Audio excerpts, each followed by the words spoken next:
بسم اللہ الرحمن الرحیم، السلام علیکم ورحمۃ اللہ۔ ہم یہ بڑا سنتے تھے کہ پاکستان کے اندر دنیا کے فیصلے ہوں گے، اسلام آباد جو ہے، پاکستان جو ہے وہ اسلام کا قلعہ بن جائے گا، اور یہاں پر ایک ایسا شخص آئے گا جو پوری دنیا کے اندر لیڈ کرے گا، مسلمانوں کا مقدمہ لڑے گا، اور عالم اسلام کا مقدمہ لڑے گا، اور مسلمانوں کو اور اسلام کو دنیا میں اسلام اور مسلمان چھا جائیں گے۔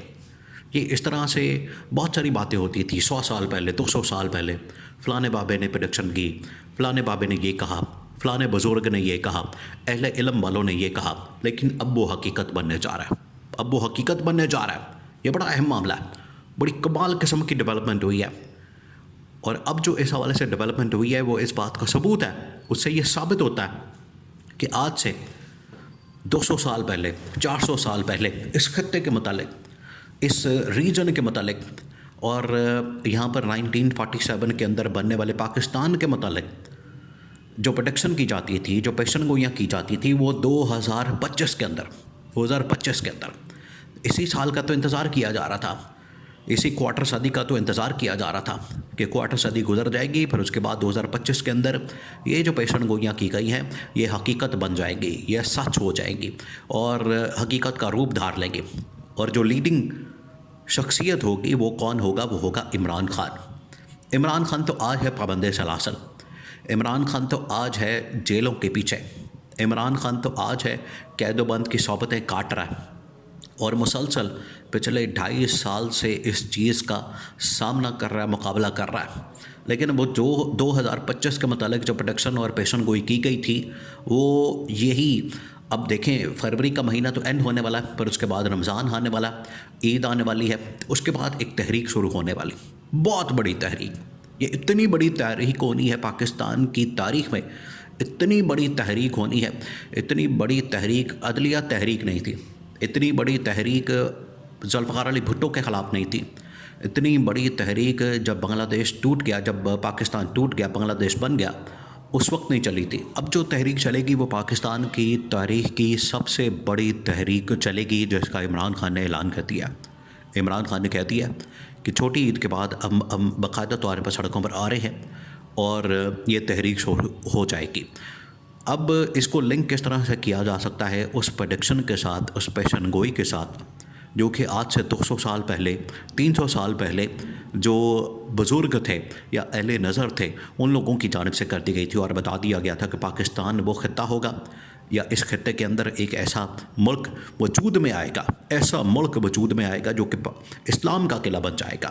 وہ آج سچ ثابت ہونے جا رہا ہے۔ دو تین چیزیں آپ نے ذہن میں رکھنی، پھر آپ سمجھ لیں گے، پھر آپ کو پوری کہانی سمجھ آ جائے گی، آپ کو پورا معاملہ سمجھ آ جائے گا کہ کس طرح سے پاکستان اسلام کا قلعہ بننے جا رہا ہے، کس طرح سے اسلام آباد کے اندر دنیا کے فیصلے ہونے جا رہے ہیں، اور لیڈ کرنے والا کون شخص ہوگا؟ وہ ہوگا عمران خان۔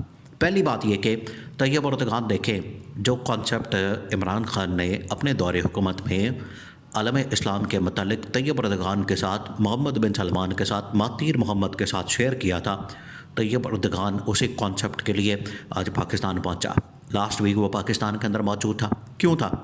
اس کو اندازہ ہو گیا ہے کہ اب دنیا میں بہت بڑی تبدیلیاں آنے جا رہی ہیں، اور اگر فلسطین کے اوپر قبضہ کرنے کے حوالے سے امریکہ بات کر رہا ہے تو اس کا مطلب ہے کہ پورا کا پورا جو مڈل ایسٹ ہے، پورا کا پورا جو عرب خطہ ہے وہ ڈسٹرب ہونے جا رہا ہے، وہ ہلنے جا رہا ہے، اور وہاں پر ایک ہلچل پیدا ہو چکی ہے اس بیان کے بعد۔ پھر وہاں فلسطین کے اوپر یہ حملہ کرنے کے بعد آئیں گے ایران کی طرف۔ دیکھیں یہ فلسطین کے اوپر ان لوگوں نے ایسے نہیں قبضہ کرنا، وہاں سے ادھر ان کا قبضہ کرنے کا مطلب یہ ہے کہ یہ جائیں گے عرب ممالک کی طرف، سعودی عرب کی طرف، پھر اس کے بعد شام کی طرف، عراق کی طرف، پھر اس کے بعد یہ آئیں گے ایران کی طرف۔ پہلے یہ شام، جارڈن وغیرہ ادھر قبضہ کر لیں گے، اس کے بعد پھر ایران کی طرف آئیں گے۔ تو ایران نے تو ڈپلومیسی شروع کر دیا ہے، اور اسی وجہ سے سعودی کراؤن پرنس محمد بن سلمان نے کہا کہ یہ بجائے ادھر آئیں عرب ممالک کی طرف، امریکہ ایک بار پھر سے عرب ممالک کی طرف نظر جما کے بیٹھا ہے۔ اس کو پتہ ہے کہ یہاں اپنی کالونی دوبارہ سے بناتے ہیں تو اس سے پہلے کہ امریکہ دبئی کی طرف آئے، سعودی عرب کی طرف، یا عراق کی طرف، شام کی طرف، جارڈن کی طرف ادھر آئے اور بعد میں ایران کی طرف جائے، الٹیمیٹ ان کا جو ٹارگٹ ہوتا ہے وہ تو ایران ہے. تو کیوں نہ ایران اور امریکہ کی پہلی دوستی کروا دی جائے تاکہ یہ مسئلہ ہی ختم ہو جائے. تو یہ ایک بڑی ڈیولپمنٹ. دوسرا یہ کہ اب چین کے بارے میں دیکھیں، چین کے بارے میں لوگ سنتے ہیں اور بڑا لوگ کہتے ہیں کہ پچھلے 50 سال کے اندر جیسے چین نے ترقی کی ہے، جیسے چین جو ہے وہ ایک بہت بڑی معیشت بن چکا ہے. اس وقت دنیا کی جو تین بڑی معیشتیں ہیں، تین بڑی جو اکانومی ہے، اس کے اندر چین کا نمبر آتا ہے نمبر 2 پر. پہلے نمبر پر امریکا، دوسرے نمبر پر روس اور تیسرے نمبر پر چین، یا آپ ان کو اوپر نیچے کر سکتے ہیں. تو چین دنیا کی اس وقت تیسری بڑی معیشت بن چکا ہے. اس وجہ سے چین ایک بہت بڑی طاقت بن رہا ہے، اور اس خطے کے اندر چین کا مقابلہ کرنے کے لیے انڈیا کو ایک بار پھر سے ایکٹیو کیا گیا کہ چین کا بھی مقابلہ کرنا اور پاکستان کا بھی مقابلہ کرنا ہے. تو پاکستان ایک بار پھر سینٹر میں آ رہا ہے. اب یہاں کے جو حالات ہیں، پاکستان کے اندرونی حالات، وہ تو اتنے اچھے نہیں. یہاں پر تو آپس میں ایک دوسرے کا ساتھ لڑائی جھگڑے اتنے زیادہ، ایک دوسرے کے ساتھ بیٹھنے کو کوئی تیار نہیں ہوتا. یہاں پر لڑائی جھگڑے اتنے زیادہ، یہاں مسائل اتنے زیادہ، یہاں پر ایک دوسرے کے ساتھ دشمنی کی حد تک معاملات بگڑ چکے ہیں. تو اکٹھا کون کرے گا پوری پاکستانی قوم کو؟ وہ سندھی ہو، پنجابی ہو، بلوچی ہو، پٹھان ہو، ان کو اکٹھا کون کرے گا؟ شریف خاندان کر سکتا؟ نہیں کر سکتا. زرداری خاندان کر سکتا ہے؟ نہیں کر سکتا. وہ کسی زمانے میں ٹھیک بات ہوتی تھی کہ بے نظیر چاروں صوبوں کی زنجیر، وہ ویسے ہی انہوں نے ایک ڈرامہ سا چلایا ہوا تھا، اس کے اندر بھی حقیقت نہیں تھی. لیکن ایک شخص ہے جس کے نام کے اوپر پورا پاکستان اکٹھا ہو جاتا ہے، وہ ہے عمران خان.